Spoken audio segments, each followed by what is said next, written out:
기상 악화를 이유로 만남을 연기했습니다. 하지만 당 안팎에서는 다양한 정치적 해석 또 각종 추측이 제기되고 있는데요. 최재성 전 청와대 정무수석 모시고 관련 현안 이야기 나눠보겠습니다. 안녕하십니까? 안녕하세요. 자, 일단 기상 또 폭우 때문에 만찬회동 연기했다라고 이제 얘기를 하는데 어떻게 보십니까? 여러 또 해석이 또 나오고 있긴 합니다. 일종의 이제 호사가들이 네. 뭐 왜 연기됐냐, 뭔가 좀 안 네. 맞는 거 아니냐, 예. 이렇게 얘기를 하는데요. 전 아주 심플하다고 봐요. 만찬회동이잖아요. 네. 그리고 공개적으로 만찬회동을 얘기를 했고 막걸리 얘기를 했습니다. 예. 네, 만찬회동이거든요. 그런데 수도권에 호우주의보 내리고 네. 시간당 강수량이 100mm 육박하고 이런 상황에서 모르겠어요. 이런 상황에서도 윤석열 대통령은 이 호우나 폭우 상황에서 음주를 하실지 모르겠지만 네. 적어도 두 당대표와 전 총리가 만났을 때 이런 상황에서는 자연스럽게 회동을 연기하는 것이 맞죠. 저는 그 이상도 이하도 아니라고 보고요. 네. 적어도 제가 확인한 바로는 틀림없습니다. 자, 그렇다면 어쨌든 간에 좀 귀국한 지 오래됐는데 좀 한참 만에 지금 회동이 성사됐던 거잖아요. 이재명 대표가 좀 요청을 계속 했던 겁니까? 그렇게 알려져 있죠. 그리고 전화를 걸었으니까 네. 이재명 대표가 이낙연 총리한테 전화를 걸었으니까 이재명 대표 요청으로 봐야죠. 네. 그리고 이낙연 총리가 먼저 이재명 대표에게 만나자고 할 네. 그런 하등의 이유가 없고 그런 환경이 아니죠. 네. 현재 당대표는 이재명 대표거든요. 그래서 이재명 대표가 전화 잘 하셨고 만나자고 제안한 거는 아주 잘한 거고 자연스러운 흐름이고요. 네. 이낙연 대표가 거꾸로 그렇게 하는 것은 안 어울리는 거죠. 그래서 당연한 일이에요. 현직 당대표가 그 얘기하는 게 맞다. 당연하다. 그 전직 당대표가 그러면 먼저 얘기합니까? 그러면 또 일각에 있는 이낙연 전 대표가 그 만남을 그닥 반갑게 생각하지 않는다. 이런 거에 대해서는 어떻게 말씀하실까요? 저는 그렇지 않다고 봐요. 그렇지 않을 것이다. 이제 이낙연 대표께서 1년 만에 미국에서 이제 귀국을 할 때 네. 어떤 정치인은 예를 들어서 우리 조홍천 의원 네. 같은 경우에는 낙향하시라 이런 얘기했고 또 지지자들이나 어떤 의원들은 더 적극적으로 이 활동을 하시라고 네. 또 주문도 했고 이렇게 각양각색이었거든요. 결국은 이낙연 대표는 아주 자연스럽게 네. 정치에 복귀를 하신 거예요. 그리고 것이다. 복귀를 한 것이 당대표 이재명 대표와 전화 통화하고 만나면서 네. 그 그 급과 그 영향력 그런 것들이 자연스럽게 포지셔닝이 되는 거예요. 네. 그렇기 때문에 이낙연 대표도 하등 그것에 대해서 멀리하거나 피하거나 내칠 필요가 없는 그런 정치적으로는 아주 이낙연 대표에게는 나쁘지 않은 회동이 되는 거죠. 자, 근데 이낙연 전 대표 김혜영 의원을 만났더라고요. 김혜영 의원 지금 얘기했던 조홍천 의원하고 같이 조금 박해라고 불렀던 약간 좀 다른 목소리를 많이 내던 좀 의원으로 알려진 분 아니겠습니까? 그게 김혜영 의원만 부산에 가서 만난 것이 아니고 예를 들어서 이제 후원회장 맡으셨던 송기인 신부님이라든가 또 시도의원들 이렇게 좀 만나신 거기 때문에요. 네. 그 중에 하나고요.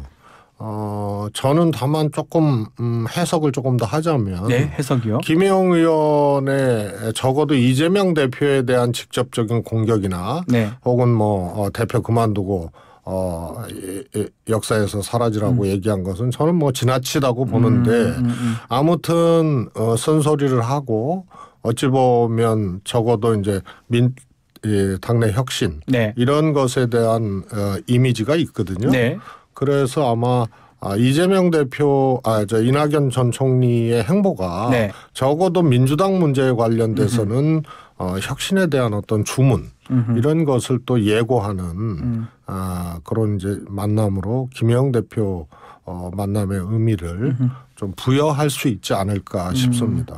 어쨌든 간에 뭐 상황상으로는 회동도 무산이 됐고 또 김혜영 전 의원도 만나는 모습 혹시 또 분당론이 또 빼꼼히 또 얘기가 나오는 거 아니냐 이런 얘기가 있습니다. 요즘에 이제 신당하고 예. 뭐 분당하고 이런 얘기들이 예. 자꾸 왔다 갔다 하는데요. 뭐 저희 둘 다 잘못하다가 과당하죠. 그래서 분당은 저는 현실적으로 불가능하다고 보고요. 그건 뭐 아주 상식적인 얘기입니다. 네. 분당이 가능하려면 신당하고 마찬가지입니다. 네. 그에 맞는 지도자가 있어야 돼요. 적어도 대선급 지도자. 대중적 지지도가 높은 지도자가 있어야 되고요.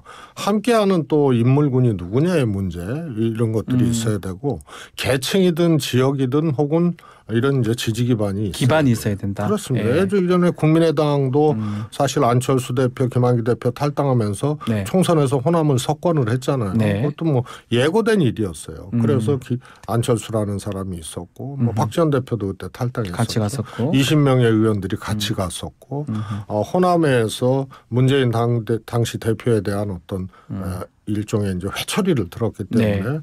정치적 공간이 그 당시에는 열렸던 거죠.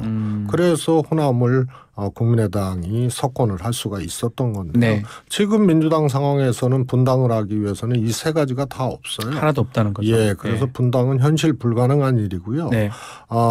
오죽했으면은 이 박지원 대표조차도 분당하면 다 죽는다 이렇게 다 죽는다고요. 근데 그분은 하여튼 탈당해서 한번 경험이 있는 사람인데 경험을 해본 분이고 예. 입신의 경지에 예. 올랐다는 정치 구단 아니에요. 예. 그래서 그거는 상식적으로도 현실적으로도 불가능한 일입니다. 자, 그렇다면 이상민 의원은 계속 뭐 유쾌한 결별 얘기도 하고 한 20여 명의 의원이 찬성도 할 수 있다 이런 얘기도 하거든요. 그 이제 거꾸로 예. 이상민 의원한테 이제 질문을 하자면 예.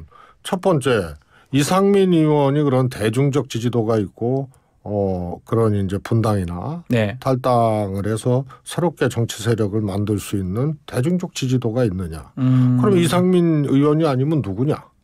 이게 하나 있고요. 네. 그다음에 뭐 20명이 될 수도 있다고 하는데 제가 보기에는 그럴 수 있는 의원들을 몇 명이라도 한번 이상민 의원이 뭐 20명도 필요 없어요. 5명이라도 한번 얘기를 해보면 열거를 좀 해달라. 예, 그래서 이상민 의원께서 뭐 이 당내 민주주의나 뭐 여러 혁신에 대한 어떤 생각들이 있으신 분이지만 네. 너무 이것은 조금 자의적인 그런 얘기 아닌가 싶습니다. 지도부에서 엄청 경고를 했더라고요. 그 부분 어떻게 보십니까? 저는 우선은 예. 이상민 의원의 얘기가 예전에 문재인 대표 당시 2015년 말처럼 네. 실제로 탈당을 20명이 했거든요. 네. 그러면서 또 한 번에 한 게 옛날에 탈당을 한 번에 했잖아요. 맞습니다. 근데 한 명씩, 두 명씩 이렇게 쪼개기 탈당을 했고 그 당시에 문재인 대표는 미리 준비했던 영입 인사들을 또 그 스케줄 그 즈음 때 발표를 했어야 되는데 네. 묘하게 또 탈당을 논아서 쪼개기 탈당을 해서 같이 한쪽에서는 탈당, 한쪽에서는 입당 영입 이것들이 이제 진행이 됐던 사례들이 있죠. 그런데 이상민 의원의 얘기는 그런 탈당 현실화라든가 뭐 분당이라든가 이런 것에 대한 아무런 정황 근거나 어떤 이런 것도 없는 상태에서 개인이 어떻게 보면은 소설이라고 하기에도 너무 자기적인 얘기를 하니 정치적으로는 당에서는 경고를 하는 것이 맞다고 봅니다. 경고하는 게 맞다. 자, 지금 김은경이죠. 김은경 혁신위원장 연세 간담회도 개최하고 있는데요. 뭐 지금 질의응답에서 민주당 혁신안 안 받으면 망한다 이런 발언을 또 했습니다. 무슨 의미라고 보십니까? 저는 그게 이제 불체포 특권 포기. 그래서 체포동의안이 오면 당론으로 가결한다. 이것에 대해서 당에서는 뭐 수석 대변인을 통해서 받지를 않았거든요. 이제 그것을 둘러서 얘기를 하신 것 같은데 저는 불체포 특권 포기. 체포동의안 당론 가결, 무조건 당론 가결. 그다음에 그 뒤로 2탄으로 나온 게 꼼수 탈당 방지. 맞습니다. 했는데 이게 조금 뭐라 그럴까요? 반사적인 거거든요. 그동안 민주당이 논란이 돼 왔던 불체포특권 문제, 이재명 대표 문제죠. 그다음에 위장 탈당, 네. 꼼수 탈당, 그래서 다시 복당을 하거나 뭐 이런 것에 대한 이제 반사적인 반응적 혁신 아니에요. 네. 근데 이런 거는 사실은 그다지 임팩트가 있거나 중요한 게 아니거든요. 아하. 근본적인 걸 해야 된다 이 말씀입니까? 그렇습니다. 그런데 다행스러운 것이 예. 김은경 혁신위원장이 사실 정무 감각이나 혁신 의지나 또 나름 이것이 전혀 이 정당 정치 이런 것에 대해서 동떨어져 있었던 네. 분이 아니거든요. 그래서 상당히 강당이 있고 네. 내용이 있는 분이에요. 그래서 지금 이제 제자리를 찾고 무언가 준비하고 있는 그런 걸로 보입니다. 그리고 조급한 것이 네. 혁신위가 출범하면서 앞서 얘기한 반사적인 1, 2탄을 내놨잖아요. 이것도 너무 빨랐어요. 네. 검토하고 준비하고 해야 될 거 아닙니까? 네. 이분들이 원래 혁신위원을 했던 분이 아니고 외부에 있는 분들이 온 거란 말이에요. 네. 그러면 준비 기간이 있어야 되는데 바로 1, 2탄을 발표를 했어요. 그런데 지금 주목할 것이 연쇄 간대 마루를 하거든요. 네, 지금 하고 김은경 있습니다. 위원장이 예. 우리 당내 원로들하고도 네. 하고 시민사회 쪽하고도 하고 또 지역을 순회하면서 간담회 하겠다는 얘기인데 이것은 제가 보기에는 조금 좋은 징조로 보입니다. 혁신의 내용을 네. 아주 그냥 야무지게 당차게 준비하기 위한 일종의 정지 작업의 일환이고요. 이런 것을 통해서 혁신의 명분을 얻고 그리고 내용을 준비한다.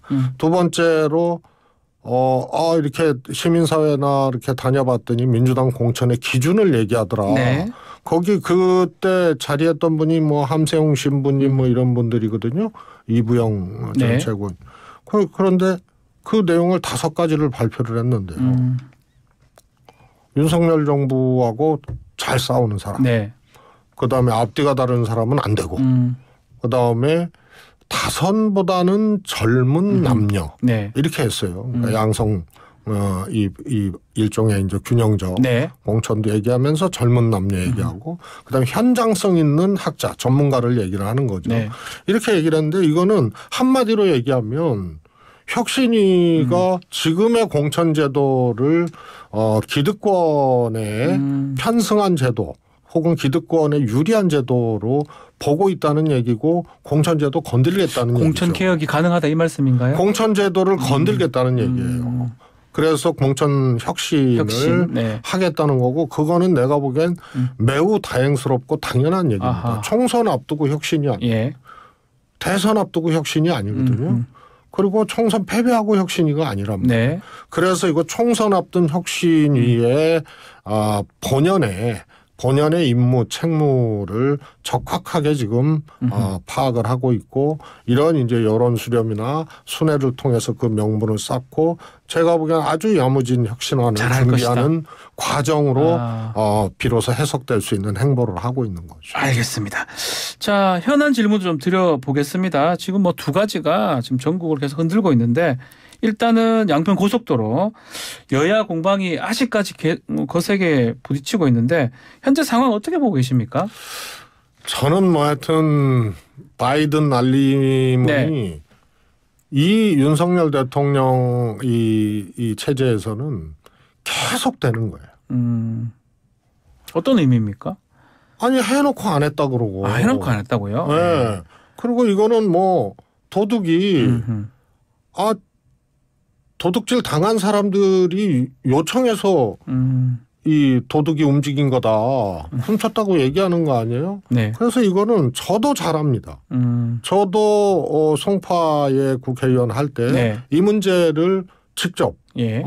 이 파악을 하고 이 예타 통과를 위해서 노력을 했던 사람이고요. 예. 청와대 정무수석 때도 이걸 다뤘던 사람이에요. 아, 그러네요. 예. 예. 그런데요. 한 번도 종점 변경에 대한 얘기가 안 나왔어요. 그러나 최초 검토 단계 즈음에는 항상 어떤 고속도로든 복수 이상의 안들을 처음에는 그냥 금을 긋게 돼 있습니다. 네네.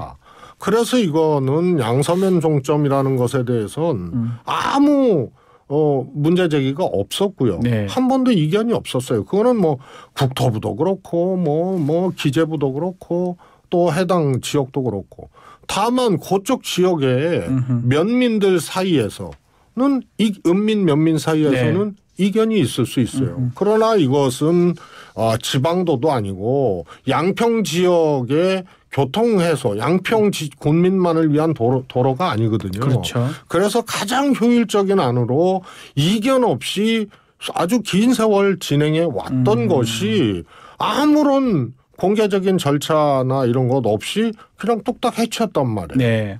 그래서 문제 제기를 하는 건 당연한 건데 지금은 오히려 거꾸로 이것을 백지화하겠다 뭐 하겠다 하고 변경안이 맞는다는 얘기를 해요. 네. 그런데 이거 분명히 이렇게 갑니다. 어떻게 갑니까? 정치적으로 이거는 여당과 정부에서 정치적으로 이건 대립구도를 만듭니다. 네. 왜냐하면 변경안이냐 원래 아니냐에 따라 가지고 예. 양평 군민들은 갈라질 수가 있어요. 양평읍 사람들이라든가 네. 혹은 강상면 그렇죠. 이런 분들은 당연히 이거 변경안이 좋다 그러고 자기 지역이니까요. 기존의 양서면 주민이라든가 이런 분들은 뭐 남정면 네. 당연히 원안이 좋다고 하는 거고요. 그러면 서울 쪽이나 수도권 분들은 뭐냐. 교통 편의성 분산 효과에서는 당연히 원안이에요. 네. 그런데 여기는 이제 서울 시민들 쪽은 배제를 하게 돼 있고 네. 해당 지역의 여론 갖고 이제 갈등을 부추기고 나중에 뭐 어떤 안이 좋은지 이제 뭐 여론조사하자 투표하자 뭐 이런 얘기까지 나올 수 있게 정치적으로 지금 갈라치기를 하고 있습니다. 갈라치기하고. 예, 주목할 예. 것은 하남군수, 하남시장, 예. 그다음에 양평군수, 광주시장 세 분이 네. 양평 서울간 고속도로 재개를 요청하는 기자회견을 했어요. 예. 세 분 다 국민의힘이거든요. 근데 세 분 다 하나는 사실 별 이해관계가 없어요. 시발점 이해관계가 네. 있는 거고. 근데 광주나 양평의 자치단체장들이 이것을 또 정치적으로 몰고 갈 가능성이 큽니다. 알겠습니다. 자, 오늘 말씀 여기까지 듣겠습니다. 최재성 전 청와대 정무수석과 함께했습니다. 감사합니다. 감사합니다.